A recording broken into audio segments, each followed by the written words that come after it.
बस एक मिनट रुकिए। अभी इस वक्त आपकी माँ कहाँ है और आपके पापा? क्या आपको याद है आखिरी बार आपने उन्हें धन्यवाद कब कहा था? नहीं याद? मुझे भी नहीं याद, क्योंकि हम सोचते हैं जो वो करते हैं वो तो उनका फर्ज है। लेकिन एक रात जब मैं अकेला था, थका हुआ था, टूटा हुआ था, मुझे पहली बार समझ आया कि जिन्होंने पूरी जिंदगी मेरे लिए जी, मैंने उन्हें कभी एक बार भी धन्यवाद नहीं कहा। मेरा नाम राहुल है। मैं एक नॉर्मल मिडिल क्लास फैमिली से हूँ। घर में सब कुछ हमेशा रेडी मिलता था। सुबह उठो तो चाय तैयार, रात को आओ तो खाना गरम। माँ हर रोज पूछती थी खाना खा लिया, और पापा पूछते सब ठीक है। तब मुझे लगता था ये तो नॉर्मल है, हर घर में ऐसा ही होता है। लेकिन जो नॉर्मल लगता है वो नॉर्मल होता नहीं, और हम उसकी कदर तब करते हैं जब वो मिलना बंद हो जाता है। मैं अपनी दुनिया में इतना बिजी था कि घर में रहते हुए भी घर में नहीं था। माँ घंटों तक किचन में खड़ी रहती थी और मैं बस प्लेट उठाता, खाता, रख देता। ना कभी कहा अच्छा खाना बना है माँ, ना कहा थक गई होगी, ना एक भी बार पूछा माँ आपने खाना खाया। और पापा वो तो और भी चुप थे। रोज सुबह निकलते, शाम को आते, कभी शिकायत नहीं, कभी थकान नहीं दिखाई। आज सोचता हूँ तो शर्म आती है। फिर एक दिन मुझे जॉब के लिए दूसरे शहर जाना पड़ा। पहले कुछ दिन ठीक लगा, लेकिन उस आज़ादी की कीमत धीरे धीरे पता चली। खाना खुद बनाओ, तब याद आता था माँ रोज बिना थके खाना बनाती थी। तब याद आता है वो बिना कहे सब कर देती थी।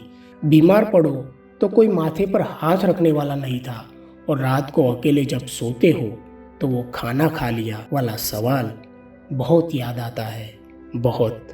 एक रात बहुत थक गया था, घर आया, खाना बनाने की ताकत नहीं थी, बस वही फर्श पर बैठ गया और उस खामोशी में माँ की एक एक पल याद आने लगी।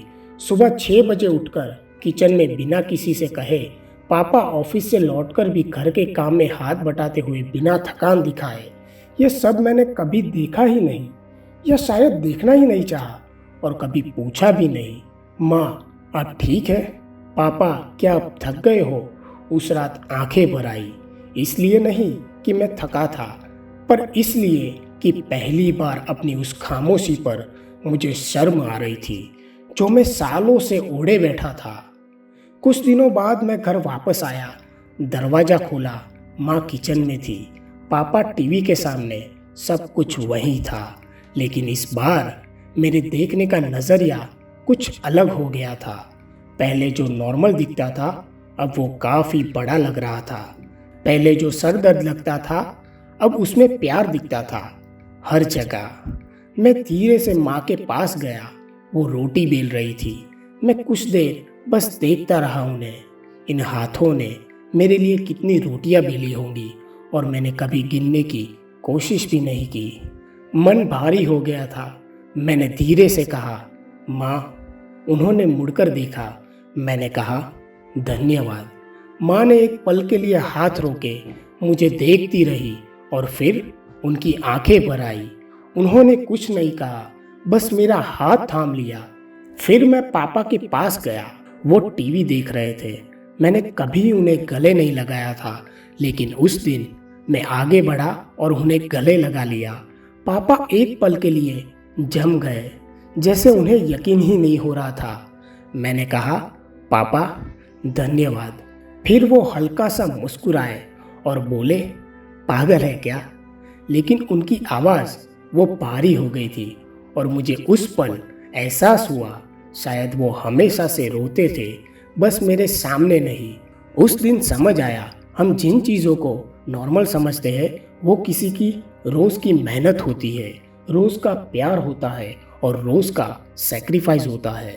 अगर आपके माँ बाप आज आपके साथ है तो ये वीडियो देखने के बाद बस एक बार जाइए और कहिए धन्यवाद, क्योंकि कुछ बातें अगर समय पर कह दी जाए तो जिंदगी भर का पछतावा नहीं बनती। क्योंकि कुछ लोग हमेशा के लिए नहीं रहते, और कुछ बातें हमेशा के लिए रह जाती है।